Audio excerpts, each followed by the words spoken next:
Hello YouTube, my name is Plazukas, and I thought to follow up my episode 1, and I finished episode 2, which I do not think is as good as the first episode, and the lows are the lows, obviously, but it still is fine. It's like right out of 6, 7 out of 10, um, and it doesn't do anything that horrible to like totally, you know, kill the entire hype for me or my intrigue or my mystery. So I'll continue to watch Star Wars Acolyte.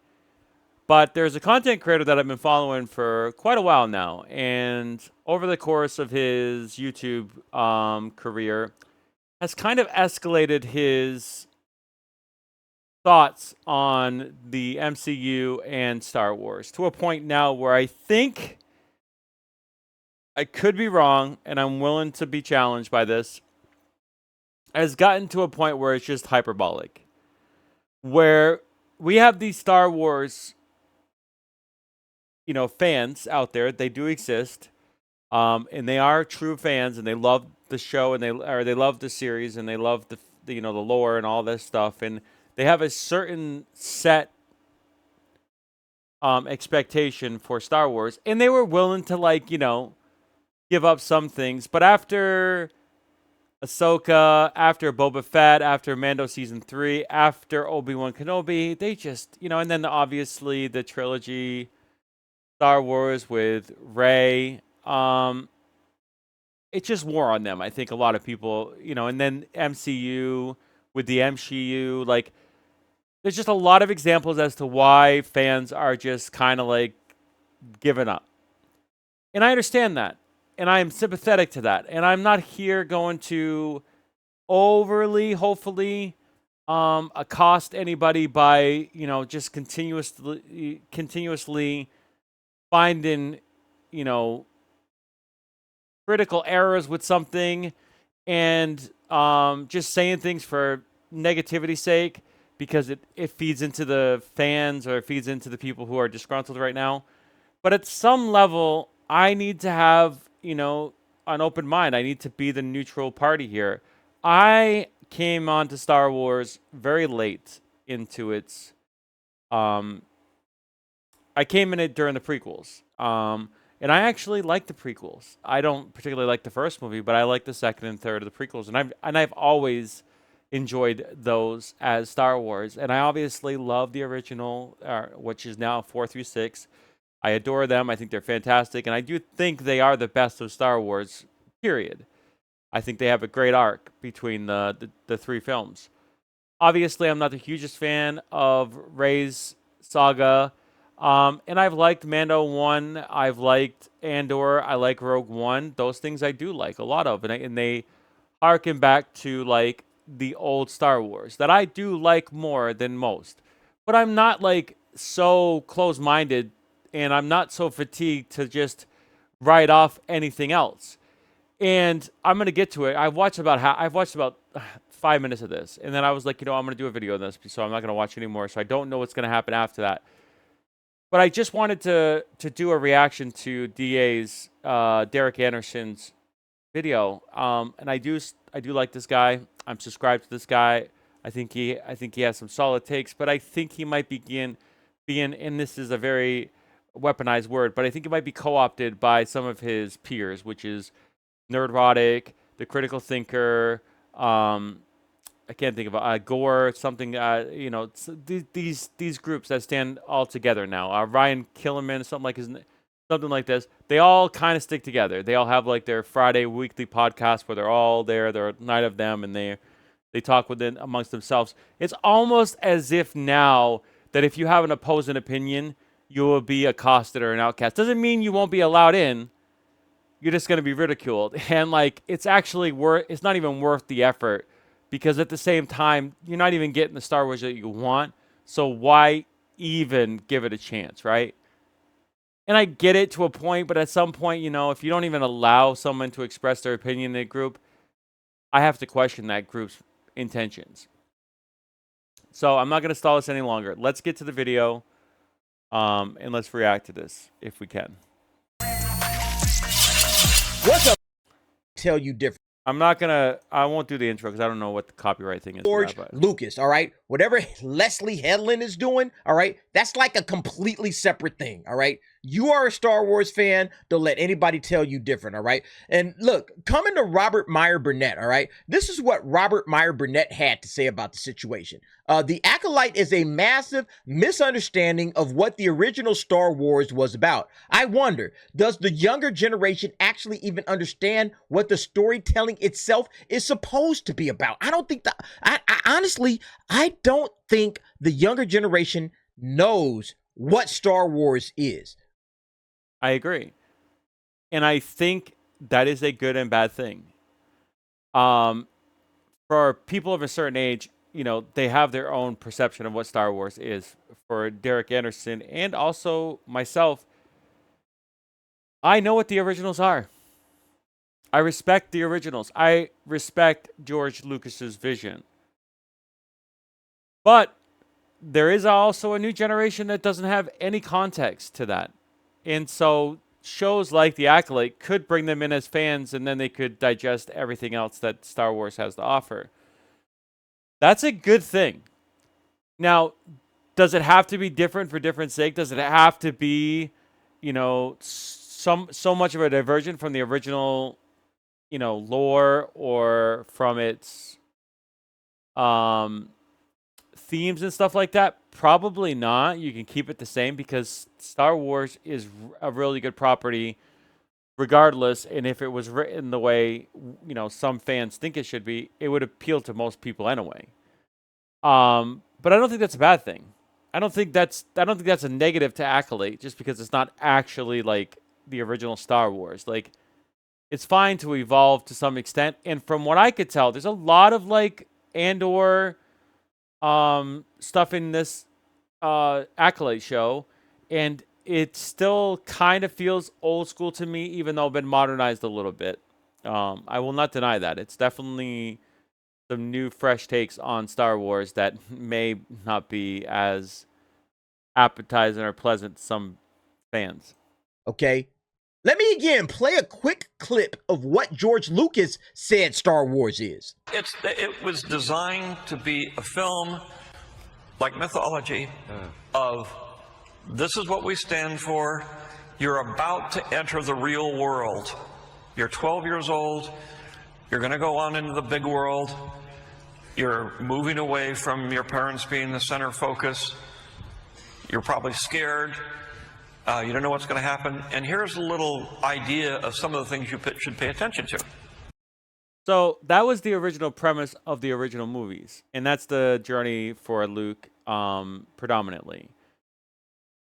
And that's how you kind of like follow the character, and that's totally understandable. And that is the core philosophy of what George had for the Star Wars, and that's kind of reminiscent of the prequels, which nobody really talks about, but George also made those.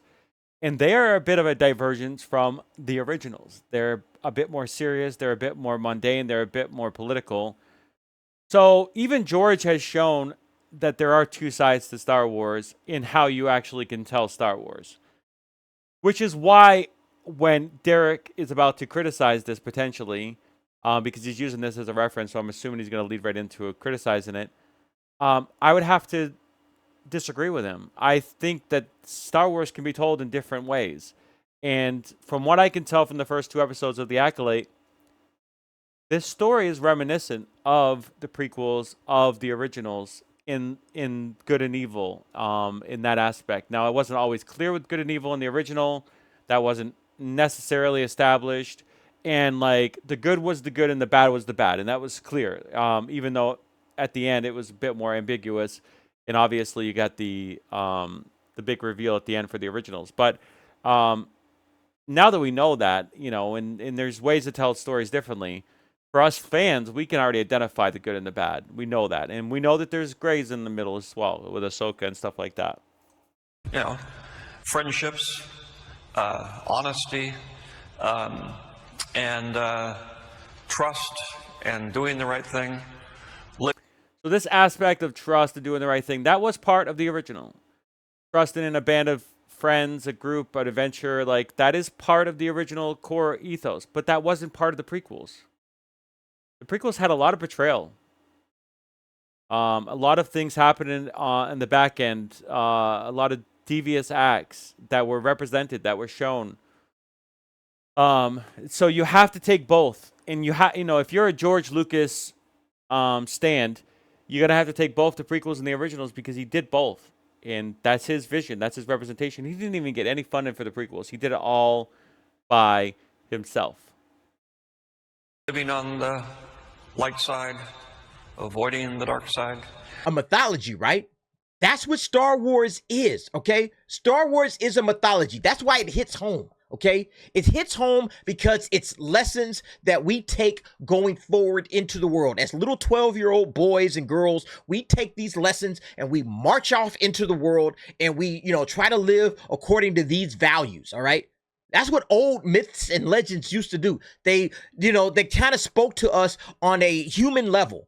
And that's what Star Wars is, and that's exactly what this shit is not. I don't agree with that. I think Derek has a point.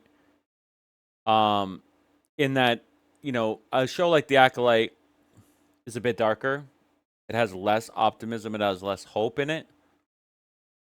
But it does show the good. Now, if you're not a fan of the Star Wars Force, light and dark saga, you're not going to necessarily know what the Jedi is. And yes, they do hint early on that the Jedi are not as good as they're supposed to be. So they do have that little seed in there to say the good people ain't always the good people, and the bad people ain't always the bad people. And that's the difference. And I would agree with him in that sense. It isn't so clear cut. But I don't think that that's a bad thing. And I don't think that that means we won't end in a good spot in The Acolyte. Now, it might get stupid, and it might go full tilt. And if it does, I'll be the first to, say that I'm upset and that this was a waste. But until then, I can't really make those comparisons because right now it's fine. I think they're fine with where the story is going with The Acolyte. So I don't think it's fair to even criticize it to that extent yet, because this does still fit in the mythology of Star Wars, in my opinion. All right? This trash that they just put out there, this is not Star Wars at all, all right? This is not Star Wars. This is what they call representation, all right? Echo Base spoke about this. We talked about this on the live show, all right? Fat representation in Star Wars now. I am Fatawan, all right? Instead of Padawan, it's Fatawan, all right? It's about representation. It's about skin color. It's about diversity. It's about nonsense like how big and fat you are, all right? This dude is a huge guy, all right? But see, this is what it matters. This is what matters when it comes. Okay, so I'm going to stop him here, and I apologize mid-sentence. As far as I can tell, I don't think this is a Padawan, and I think he's just a person from the village. I'm not 100% sure of that, and maybe it wasn't clear in the second episode of the show. I will admit that this was a very low point in the episode. I believe this actor and a couple of the townsfolk were not very good at acting. Had nothing to do with their diversity or their particular look or anything like that. It was just I don't know if it was the script. I don't know if it was their acting. I don't know what the deal was. But they were a low point of it.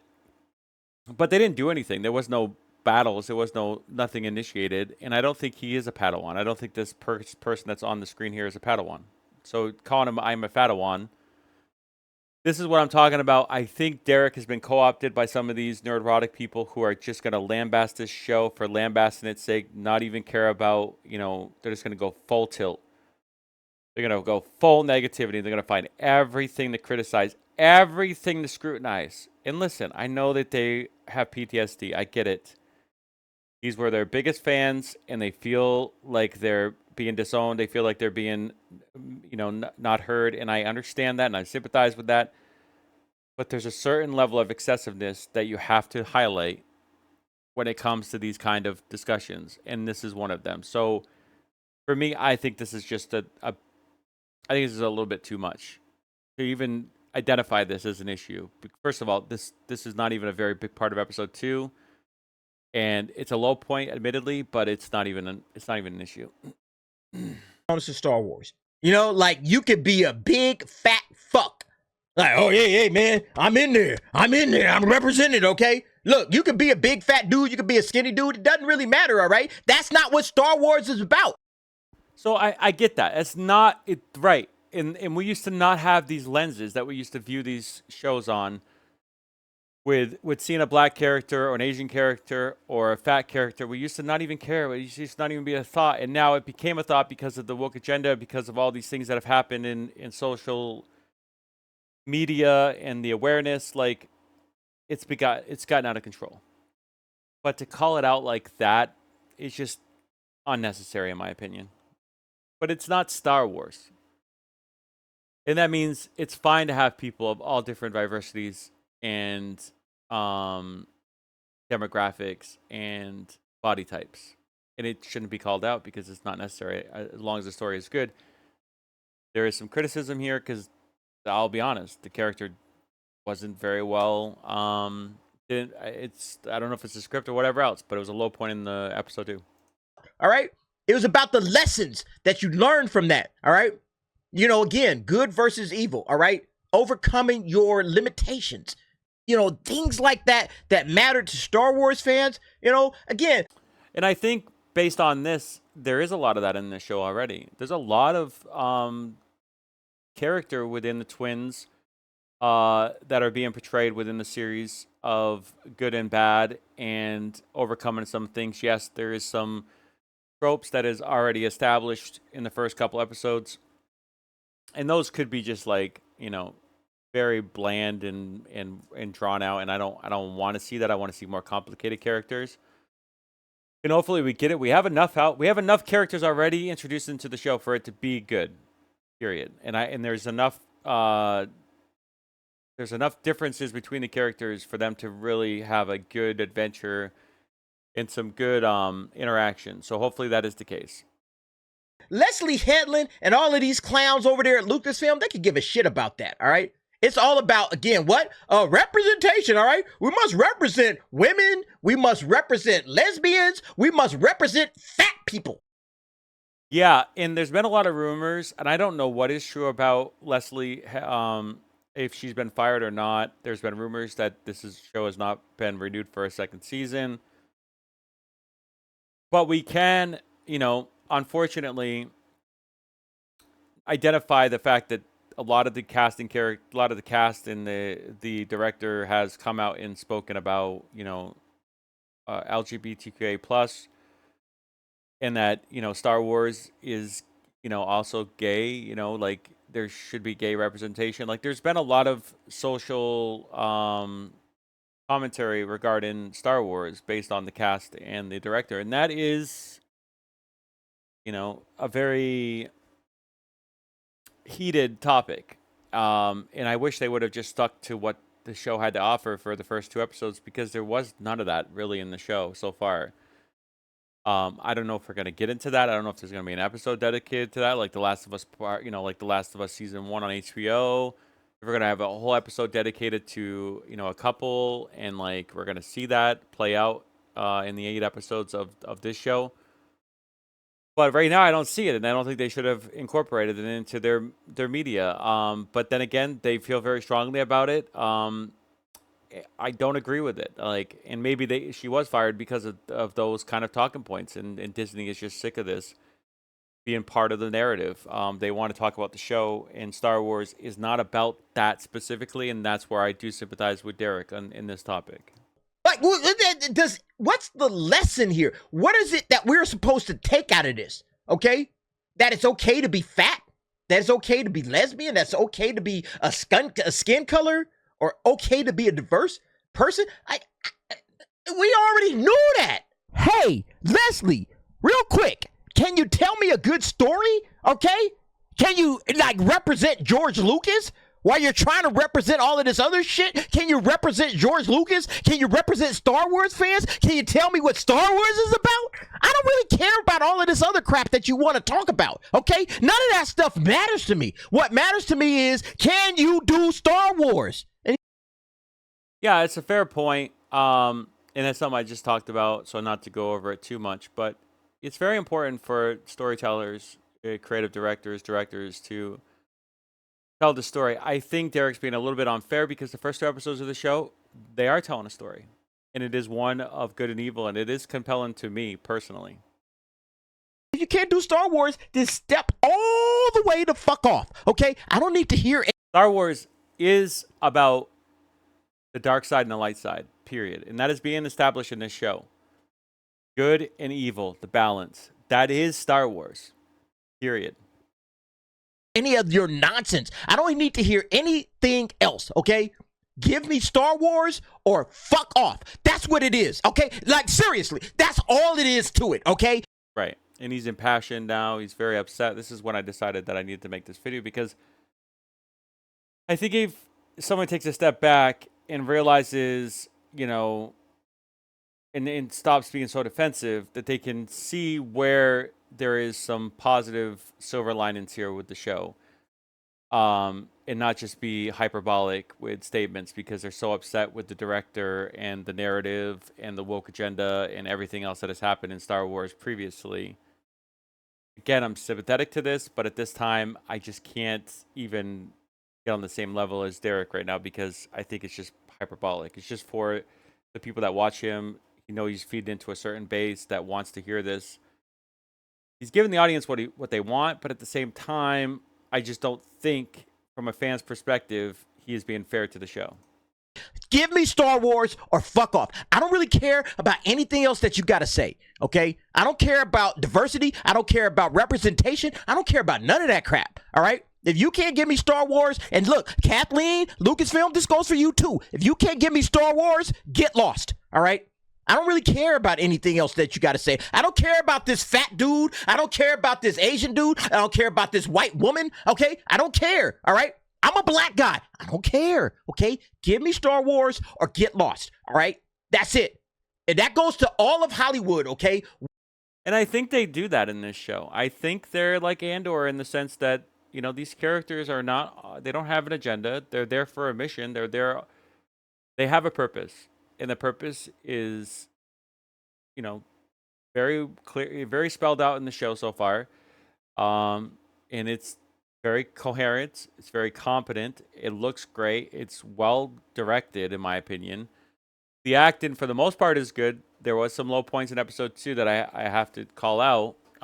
But I'm not going to just give up on the show right now because I'm gonna hope for the best. Because episode 1 was really good. We want what we want, all right? Not what you want, what we want, all right?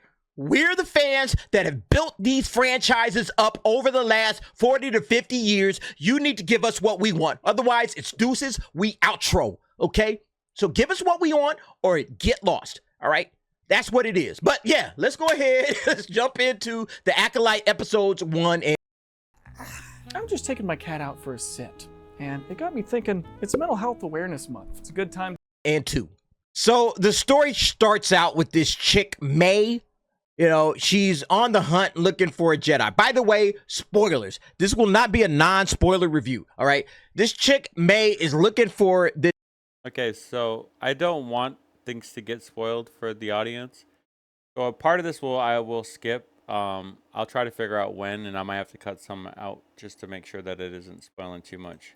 This Jedi, Endara, which is played by Carrie-Anne Moss of Matrix fame, all right? And basically they get into a brawl, all right? Because this chick, May, is looking to kill her. And they get into all of this fighting technique, all right, which they call, quote unquote, force fu. And it's like, who cares, all right? Who cares about the force fu? What's wrong with the force? Nothing was wrong with the force to begin with. So why are we trying to introduce some new fighting technique, all right? Okay, and this is where, and listen, admittedly, I don't know any of the lore based on the books or comics or anything that has been written down. I only know from the movies and some of the cartoons and an expanded universe on TV or, in film production. I don't know what it says about, the Jedi previous to what we know from the established Luke, Anakin saga, like the the Skywalker saga. I would imagine that there was some iteration with how Jedi and Sith or acolytes fought back then, and maybe now, we see in the Rey era or in Luke's era that is a bit more force, a bit more aggressive. They don't even deal with any of this extra finesse stuff. But I could imagine a world where there's the iteration that they're being a bit more finessed with their fighting style. They're not as aggressive because, like, Derek has mentioned here, is like, why just force push him away? Why not just force choke him? Like a lot of these things that are done in the new modern day examples. And I think we can see that even in our iterations of our past wars. We used to line up and shoot each other down a line, and then we evolved. Our combat became a lot more sophisticated, a lot more refined, and so I guess in that case it's not a great example because technically the firing up in the line is what new Star Wars is, and this is a more refined Star Wars. I don't think it's bad. Now, is there plot points that can be made by Kung Fu, Force Fu? Sure. I think it's a little just too spectacle and not enough substance, but my brain was turned off for this. I like this fight, and I'll be honest with you. Listen, I love this actress. Obviously, Matrix fame. I was expecting, I'm not gonna spoil too much, and I think we'll get to see more of her in the future. But at the same time, I enjoyed this fight. I thought this fight was really well orchestrated. And yes, all this stuff that happened in between and stuff like that, probably unnecessary. But it's not so bad that I'm just like, I'm going to just totally knock the show because it was competent. The way it was shot was competent. And like there was force pushing. There was, defensive postures that were done by the Jedi and the Acolyte that made sense. It felt fine for what it was. Yeah. And then when you see the next episode, there were some elements there that I respected as well, as far as what they incorporated with the Force. So I think they're still respecting the Force. Yes, there is some criticism that could be laid to the fighting style, but I mean, if that's your foundation point for this show being bad, then I'm sorry, I don't even agree with you because there is evolution in fighting styles throughout history, and I think this is a fine interpretation of that. We're gonna skip some of this, and we're gonna go to this one. Right? You don't really care yet because you don't know any of these characters, so you really don't give a damn. Yeah, and then we get our first look at Leslie Headland's wife. Okay, that again, very important, everybody. Very. I don't know if this is her wife. Did we criticize James Gunn for having his wife in the shows? Listen, there's a point where you get petty, and it just becomes, a petty fight.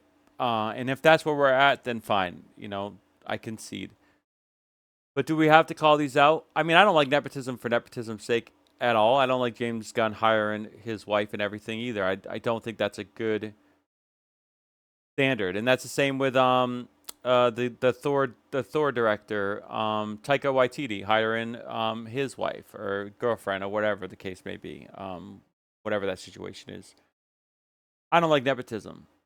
It doesn't mean that you can't get the part. It doesn't mean you're not the best actress or actor for the part. I'm not a big fan of it, but do we have to call it out? Is that really important? Because let me just tell you, the actual scenes where this individual is in, she does perfectly fine in that role. She's a perfectly competent Jedi. Totally liked her character. You don't get much of it right now, but we get enough of it to know that she's a higher council member. She makes decisions, and she does a fine job in that role. So regardless of it being anybody's wife or whatever, well acted situation here.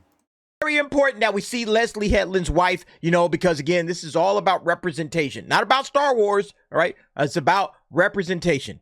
Yeah. Then we get to the scene with the guy that don't know shit about Star Wars. He thinks that Anakin blew up the Death Star. All right. He comes in and he's basically saying, yo, we had a death. something's crazy going on. You know, I got to reach for my lightsaber. I'm a little nervous about you. All right. But he's, you know, this person is supposed to be his friend, but he's got to take her in. All right. He's got to bring her in because, you know what? We think you killed a Jedi. Yeah, and then we get to the point where the Jedi, the one that they're worried has killed another Jedi, is sitting in a cell all by herself. Okay, so listen, we can criticize everything. That's the issue, DA, right? We can criticize everything. Every little thing is why didn't the guy just escort her to the academy, the council, to turn her in, to have to answer for crimes instead of her boarding an AI robot ship, where she's left basically to her own devices and most likely would escape. Fine, fair criticism. I cannot really, disagree.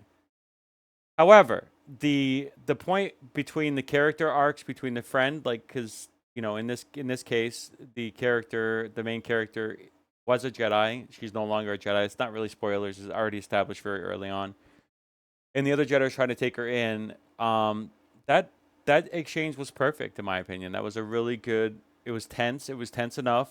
And then obviously the person that was tasked to take her in was, very conflicted because on one end he really likes her, didn't think she was capable of something like this, and on the other end he has a job to do. And I thought that was well conveyed. I thought that was well established.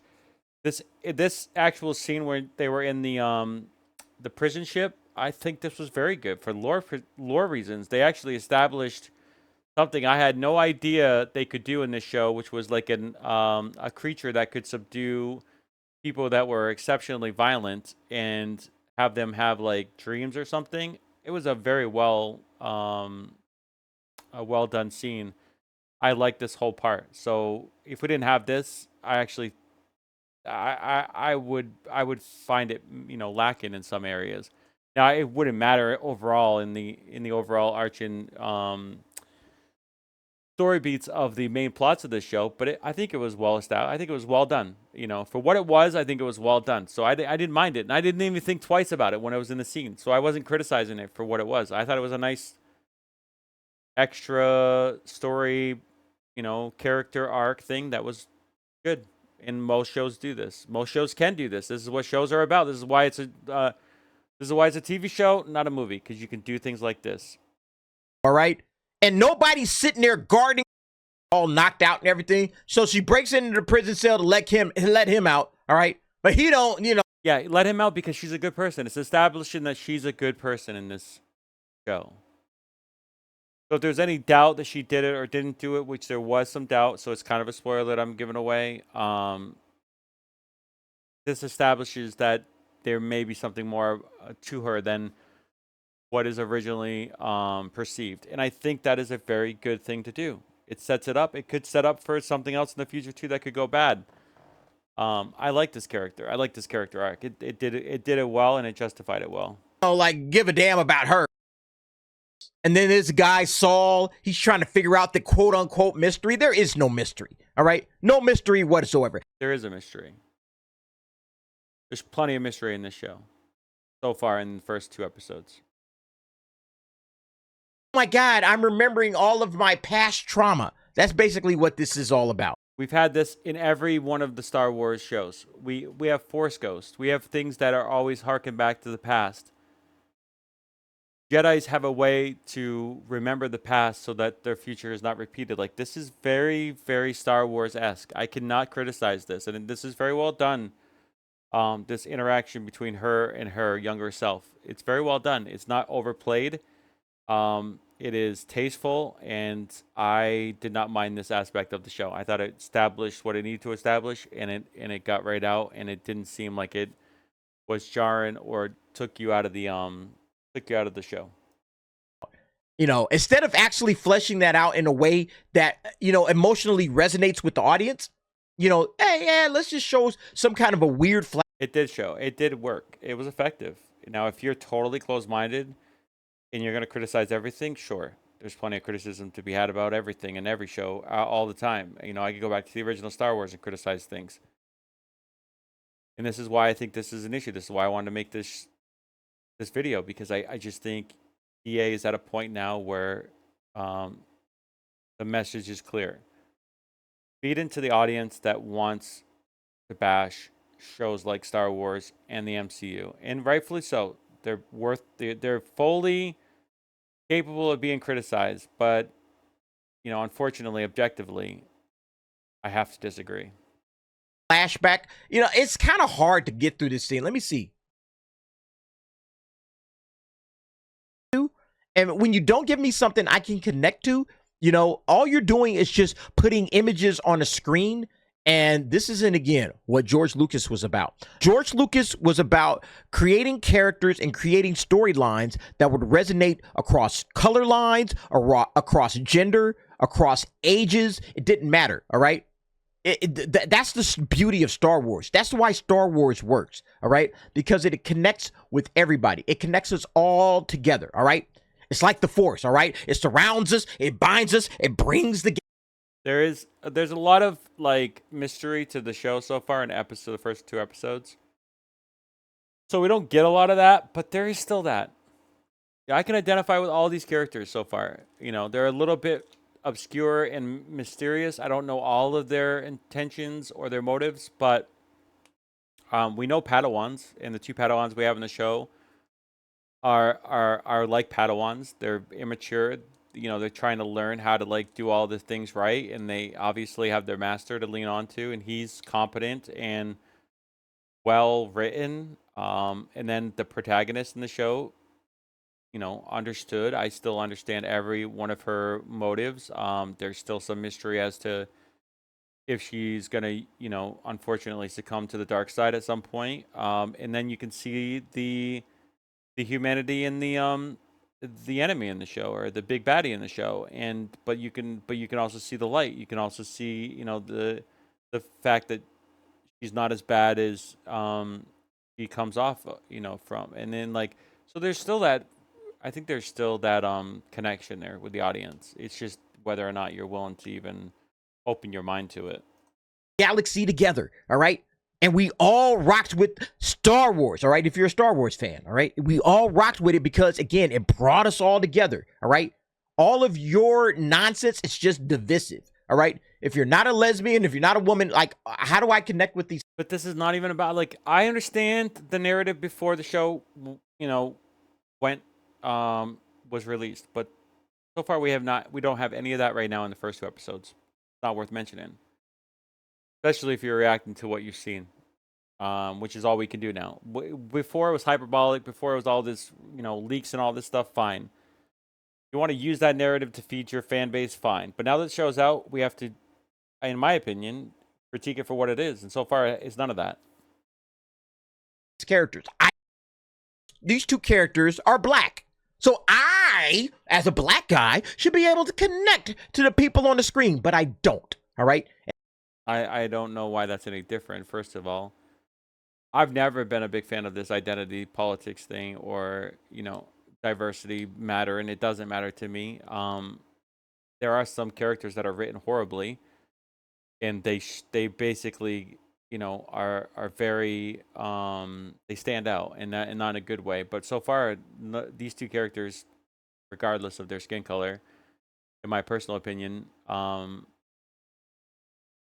have bad character arcs. They're good so far. Everything is good, and their skin color is not even important in my opinion. And I know DA is not a big, he doesn't care about that either. But and he's gonna make the point identity politics. You're trying to make identity politics. I don't even identify with them. But it's just not. It's not necessary, because the show is not about that right now. It does not have LGBTQA plus stands in it.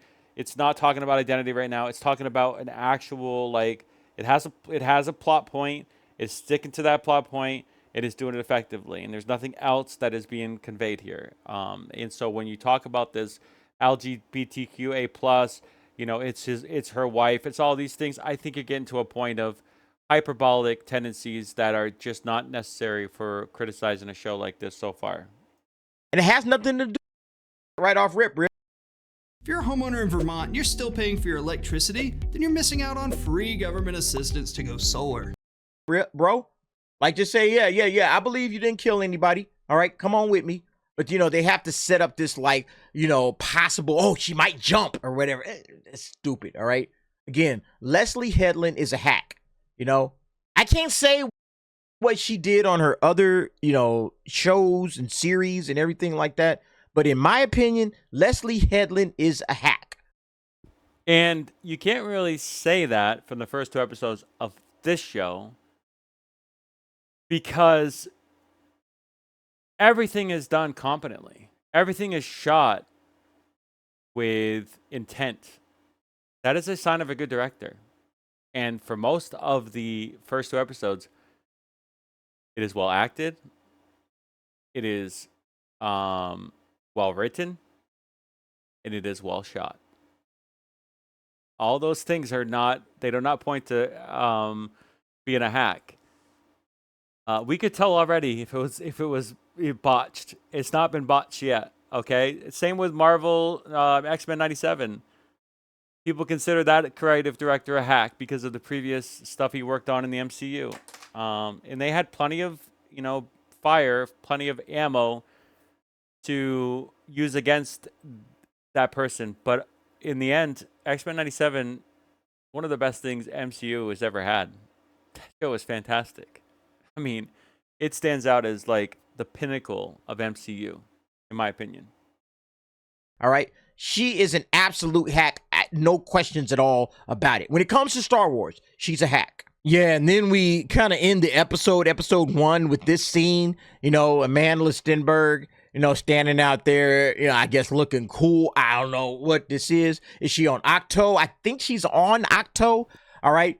And it says an acolyte kills without a weapon, So apparently her job is to kill people without a weapon. You need to kill somebody without a weapon, even though she's used a weapon, to kill Carrie Ann Moss, all right? She's already used a weapon to kill her. So it's like, well, you didn't really get the job done with that one, all right? And then for some dumbass reason, oh, I need to ignite a lightsaber. Why? Oh, because we need to know that this is a Sith Lord. Leslie Headland, ladies and gentlemen. I'm first of all, I don't think that's a bad thing. Like, there's always been, the master, with the Padawan. There's always been that dichotomy. So the fact that there's a Sith Lord or an Acolyte Lord or whatever this mysterious person is going to be called or identified as, that is like Star Wars to me. That is totally understandable. For every one of Darth Vader had, the people on the crew of the ship that he used to command. Like, all these things are like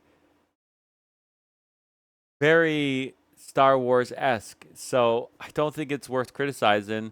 And if you're just gonna sit there and continue to berate Leslie Headland for these first 2 episodes, which are competent, well directed, well written, and well acted. And I'm not going to further this review, reaction. It's going to take forever to do it. And like I said, I didn't want to give out too many spoilers, so I'm going to end it here. I don't know how many more spoilers we're going to get to, but I think we get the gist of what's going to happen. I don't think the narrative is going to change for the DA, and I think I've made my points very clear. And maybe I'm wrong, and if I am, I'll watch the rest of this video offline, and if I have to make any corrections or amendments, I will, because maybe the opinion or the ideas will change. But that's my reaction to the DA's reaction of the first 2 episodes of Star Wars, and I think it's even more than that. I think it's the reaction to the Acolyte in general, and I'm not sure if it's going to change. I hope at some point during this, and if the series is as good as it is, there's some come to Jesus moment and say, you know what, looking back, this wasn't all that bad, and that I have to give Leslie maybe some credit, even though it may be minor. But my name is Bazookas. If you like this content, like, subscribe. I'll see you in my next video. Thanks for watching. Bye for now.